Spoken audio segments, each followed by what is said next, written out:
Hi, and good morning, everybody. Thank you so much for coming today. I truly appreciate the fact that you're here. And today we're going to have a discussion on the Venezuela issue and the TDA issue that's, without question, become a viral aspect to the city of Aurora, if not the nation as a whole. What I'm going to do and how I'm going to go through this is basically I'm going to give a quick background. We did put together a timeline, which I hope is useful to kind of bring some clarity and transparency to what Aurora, the city of Aurora, and the Aurora Police Department has been involved with over the past several months. And then I'm going to kind of break down what each of these different steps are, and then kind of give a statement, and then I'll open it up to questions after passing it to our investigating officer, who is the lead in charge. Basically, in September of 2023, Aurora begins to notice an increase in Venezuelan population, and with that comes a slight increase in criminal activity.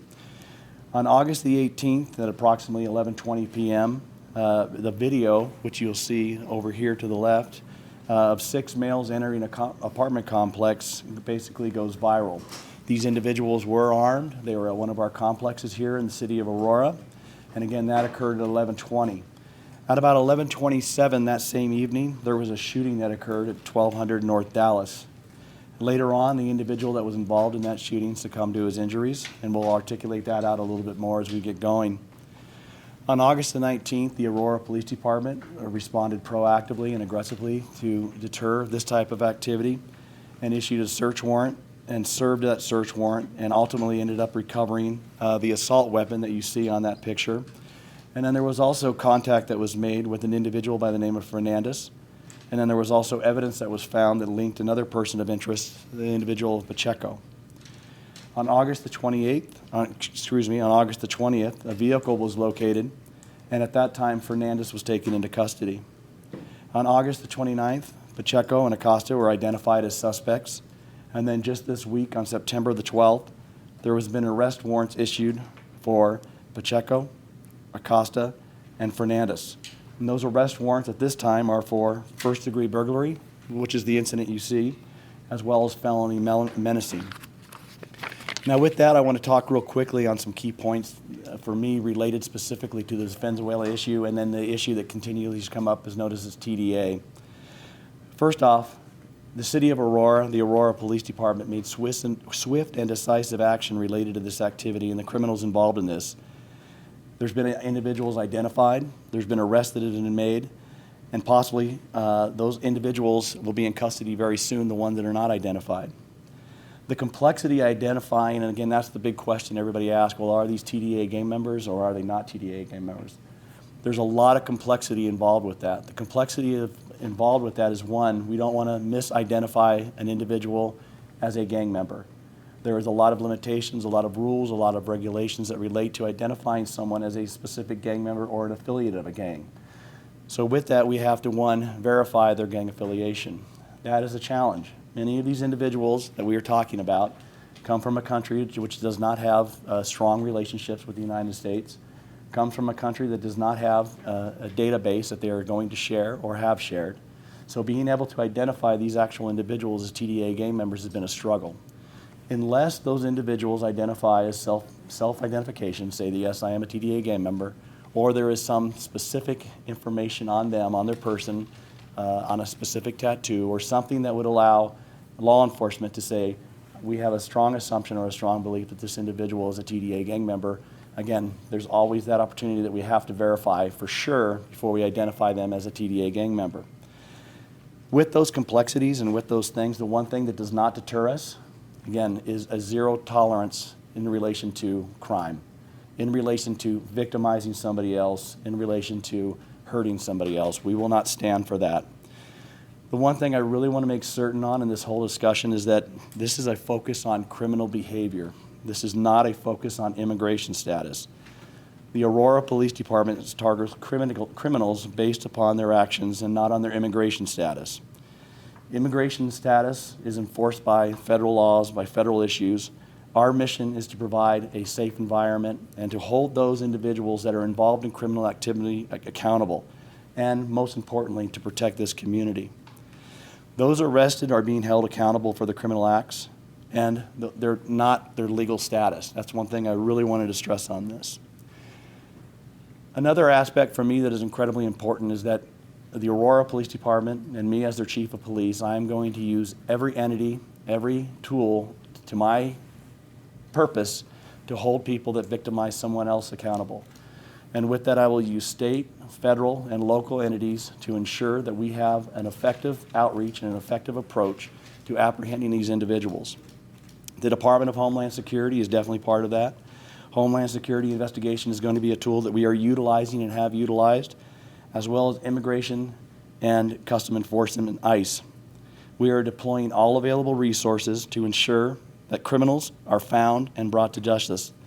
The unified efforts ensure an outcome in protecting the city and the city of Aurora and the community that surrounds the city of Aurora.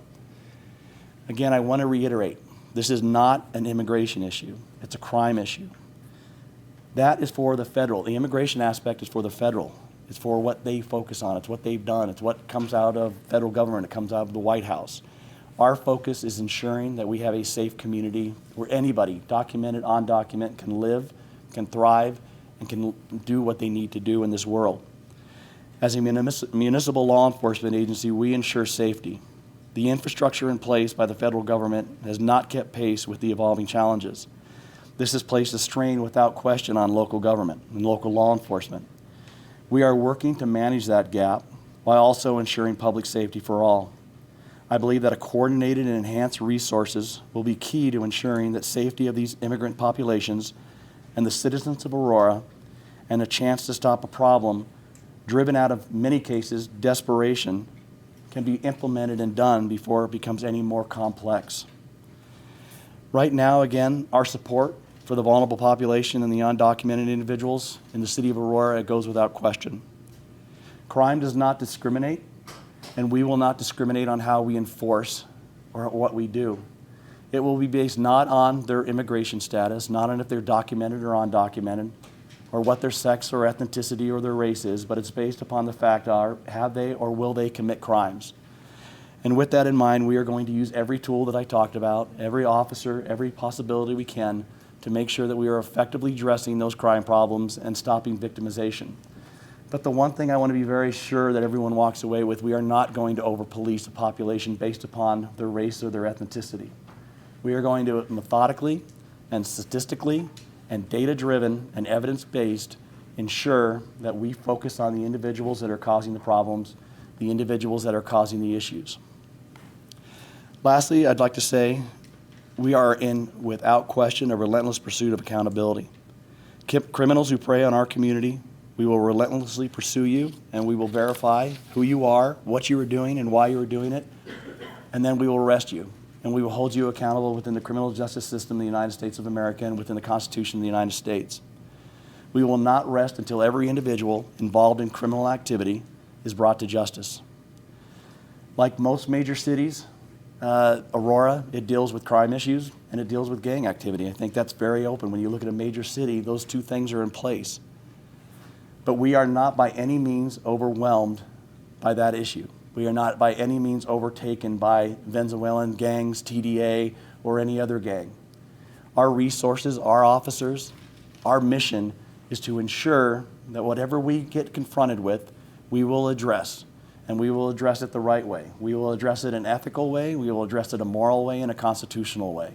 And we will ensure that anybody who is involved in criminal activity will be held accountable, and those who are victimized are supported. That is really our goal. Again, Aurora remains a safe and a strong community, and as the chief, I am dedicated to ensuring that all of our officers understand our goals and our objectives, and how we will enforce the laws we will do, how we will be proactively engaged with the communities, all communities across the city of Aurora, whether documented or undocumented, and how our primary mission will be to ensure that those that victimize, those that bully, those that mistreat other people will be held accountable.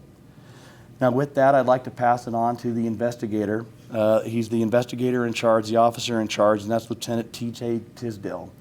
And Lieutenant Tisdale will get more specifics on any of the questions that you have in regards to the case. And then after that, I would like to open it up for any questions that you might have of me or anybody else. Thank you. Lieutenant?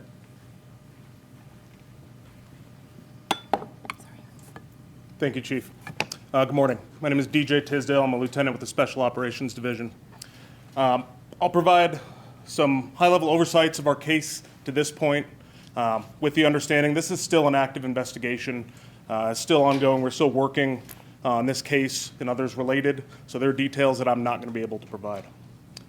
On August 18th, about 11:20 p.m., we have 6 individuals that enter an apartment in the 1200 block of Dallas. They knock on the door, and when the door opens, they go inside looking for somebody in particular. They search that apartment, do not find that person, and subsequently leave. Minutes later, the Aurora Police Department responds to a shooting within the same block, and officers on scene begin their investigation. Subsequent to that, our investigators arrive on scene, and for the next 13 hours, continue to expand upon this investigation, contacting witnesses, victims, discovering evidence, eventually serving a search warrant in the same complex where the rifle you see in the video was seized, and other items of evidentiary value that give us investigative leads that led to the identification of these 3 males and information that will eventually lead to the arrests of the others involved. At this time, we do not have any information that leads us to believe or points to these individuals being involved in any specific gang. As we continue our investigation, if that information comes out, we will explore those leads as we do. As the chief mentioned, our primary focus is violent crime. And our investigators are incredibly talented, incredibly dedicated, and will continue to pursue this and other cases to hold those accountable who like to prey on our community. This time, I'll take a few questions anyone may have related to this investigation. Does it matter if people are involved in the gang in the first place? I mean, what you're addressing here is a violent act. You're pursuing people who are involved in that specifically. Does a possible gang affiliation sort of have any sort of larger implication beyond the context? I do not believe that gang affiliation overall has any large implications on our investigation into violent crime. Due to the media narratives that have been spread about this incident, I think it's important that we address that fact. But as the chief said, and I think hopefully as everybody's aware, the Aurora Police Department is focused on combating crime and keeping our community safe. So regardless of gang affiliation, we're still going to do everything within our power to hold offenders accountable. But if I could add to that question too, we really do want to be able to start identifying these individuals if they are or are not gang members. And when I talked about the steps that we need to do, that's going to be a big part of it. Because again, if you see individuals that are tipping at that point of going into the gang environment, where maybe it's a small clique or it's a small affiliation of individuals, and they're seeking out connection, they're seeking out strength. It's really important. If you look historically at a lot of gangs and how they start, it's really based on a lot of the chemistry and a lot of the issues that we're confronting here in Aurora. And so with that in mind, that's why we want to, again, it's not, they victimized somebody. They mistreated somebody. I don't care if they're in a gang or not in a gang. I don't care if they're documented or undocumented. I want to hold them accountable. But for down the road, I want to make sure that we stem this problem before it becomes too big, that we identify these individuals, that we start working with state, local, and federal governments to say we now have a clear understanding of gang affiliation or non-gang affiliation. That is going to be an incredibly important part, not just for the city of Aurora Police Department. That's going to be something, again, across the United States that law enforcement agencies are going to have to really start considering. Because you see gangs, when they start small, like anything else, and then they become massive. So what we do in these days, how we protect and how we identify and how we get this into the system is really going to reflect long after many of us are no longer in these positions, many years down the road. So thank you. One of the narratives that's been out there is that these guys are part of a group that took over apartment buildings. When it comes to the incident that we're talking about in this video, when you guys investigated, did they go to multiple of those front doors, multiple units, or was it just the one that we see in the video? So unfortunately, because this is an ongoing investigation, I'm not going to get into all of those details. I will say that we have warrants for these individuals based on the actions that were taken at this specific unit. This is part of a larger investigation, and as our investigators continue to dive into this, we will have better answers and a more complete picture in the future. And real quick, I want to respond to your question too, because I think this was almost the perfect storm. Again, this is not just a law enforcement focused event right now. We are looking at the property management. We are looking at the landlords. There's been a number of civil actions that have been placed on the individuals that control those apartment complexes. We're looking at how all these individuals actually ended up in this location. We want to verify what financial means have been put in place with the property management, with the landholders. There's actually a nuisance complaint that I just signed this morning that is going to go into all these complexes. So really, that's where I talked about that gap between immigration and between the federal government and between local government that has to be shored up so that we can better perform. Because right now we have a number of individuals that came in, they were undocumented, there was very limited to no information. Money was disseminated. I don't know where that money went or who has control of it or how it's being controlled. Landlords that are not fulfilling their obligation and their performance of what they are supposed to do are not doing their job in regards to what's happening. And so really when I talk about that tipping point, that's an example of it. There's many things that are occurring in these complexes. All of them are under control. We are without question of providing that law enforcement aspect. But there's many things that are happening behind the scene to make sure that this doesn't happen in the city of Aurora. And hopefully it can be a learning tool for other cities that are going to be faced with this, with an influx of understanding what do we need to do? What's the best practices? How can we fix this before it starts to become a problem? Yes? Chief, the federal government has designated TDA as a transnational criminal organization, so this wouldn't be just some gang because they operate in other countries besides Venezuela. Does that add another level of concern for your department in your city? It absolutely does. I think anytime you have a gang of any type, whether it's transnational or whether it's a local clique or a local gang, it causes concerns because first you have to ask yourself, well, why are these individuals connected to this gang? What brought them there in the first place?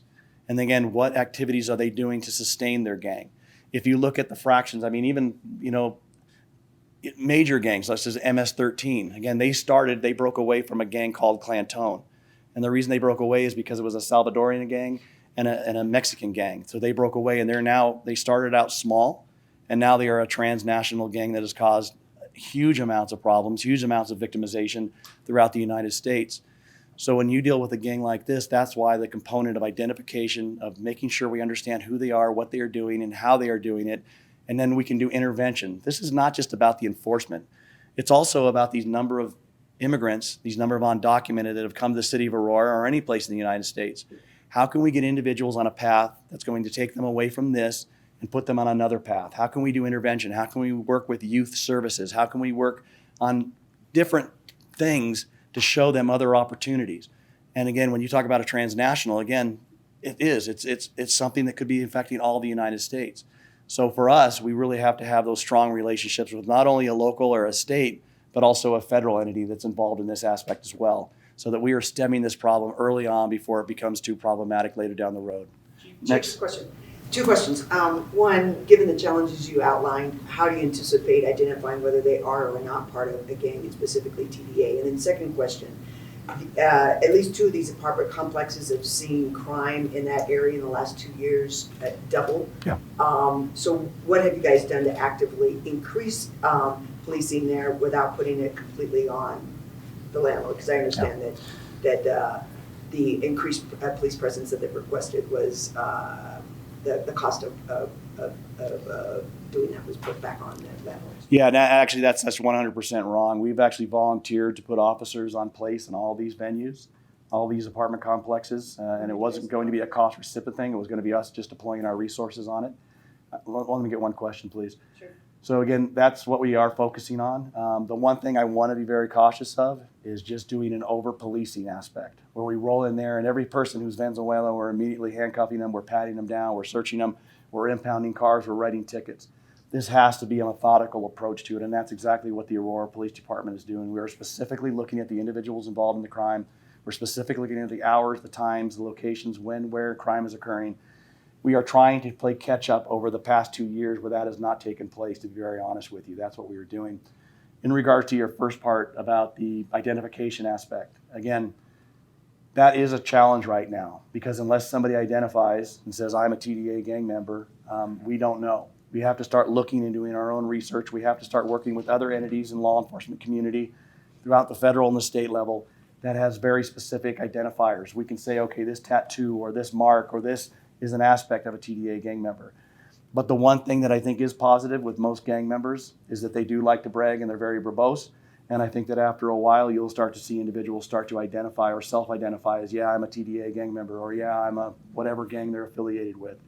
But it is going to be a process. It's not going to happen overnight. It's going to take time. It's going to take very specific investigation.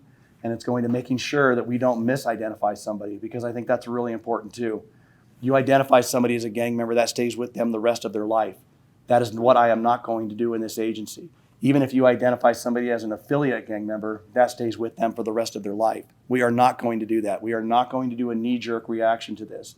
We are going to be methodical, we are going to be precise, and we are going to be evidence-based in how we identify and what we do and when we do it. You had a question? Chief, I have two questions. Since this all happened close to 3 weeks ago, have you had residents that have reported being asked to pay rent by other gang members? Yeah, there has been no information that I have seen where there's been basically attacks or basically someone saying that you're going to pay our rent to us. I have not seen that. Lieutenant, I don't know if you've seen anything. I'll let you talk about that for a second. But that's something I've not seen. I had the luxury of actually going on a foot beat in these apartment complexes last week, and I was able to door knock a number of the doors and talk about the issues that were occurring in and around there. And that was one thing that I got from nobody. Nobody brought that up or discussed that with me at all. And the second part of my question is, I've been over there and I've talked to them many, many times, and they're telling me with the trash situation that there's people coming up in great big $90,000 trucks that are just throwing stuff onto the pile. Is the city gonna enforce FAM to clean up the trash? And I know you got the place under surveillance, so you got those people that are coming in there and illegally dumping. Why haven't you done anything about people that are going over there to antagonize those people and throw trash on top of the trash? Well, we are. As a matter of fact, the day I was there, I saw the cleanup that was occurring. And again, that was a city effort. It wasn't based solely on law enforcement. It was a collaboration of the entire city. There was a number of trucks that were there, and we were going to focus on that trash problem because, again, I think when you look at those little aspects, they really reflect on what people think on the bigger aspects. And so we're definitely, if we see people doing that, they're going to be enforced. I have no problem with that. Next question. Can we assume that A has something to do with B, meaning A, the visit to the apartment with 4 people, and 10 minutes later there's a shooting and one of those 4 persons is now dead? Can we assume that A has something to do with B here? I would assume it, but to get more specific and more clarity on that, I'd like the lieutenant to articulate out some information to you. Sure. Thank you. Yes, we do believe this incident and the shooting that followed are related, and that is part of our ongoing investigation. Our investigators are making significant progress, and they're doing excellent work on that. So, anything else? Yeah, for you. Some people feel like without this video going viral, we might not have had as much transparency about what is going on with these investigations. Can you speak to why information has or has not been rolled out in the manner in which it has?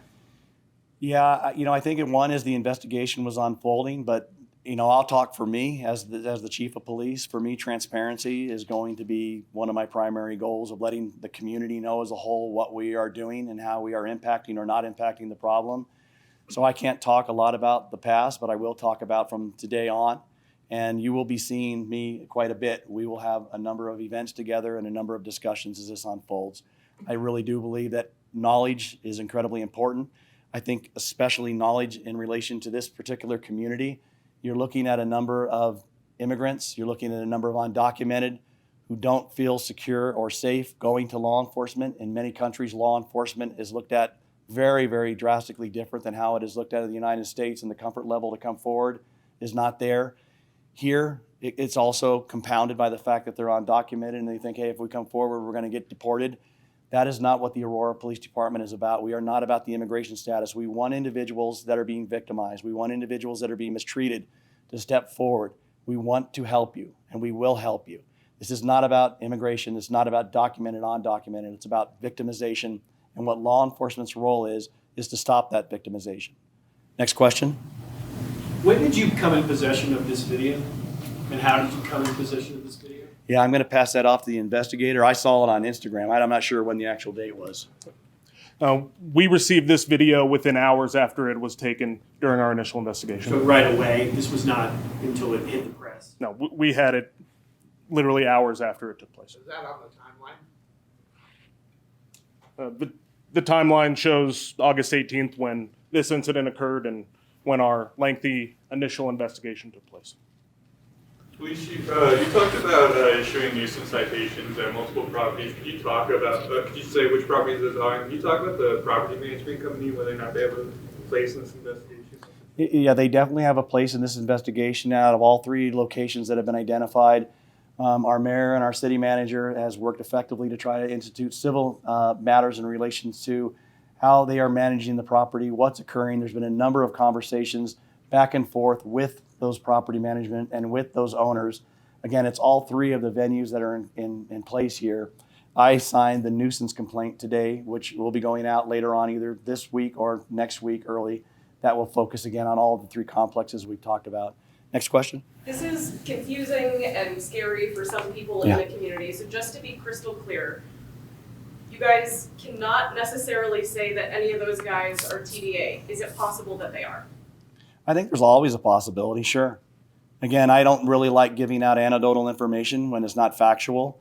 But again, well, like I said, what we're dealing with is the unknown here. We are dealing with a new group of individuals who have come to this country. Whatever your thoughts are, that makes no difference to law enforcement. And we have not seen where we can identify them yet, specifically as TDA.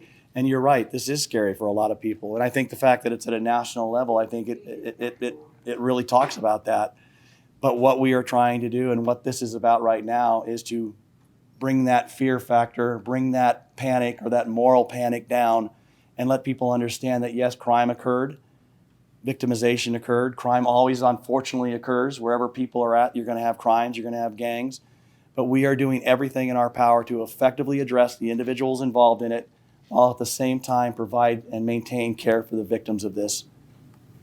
We have time for 2 more questions. At the beginning, you mentioned that there was this. Go ahead, sir. Recently, Mayor Kaufman talked to us in an interview that in your first day of action, you will sign the document to start the closure of the 2 apartment complexes.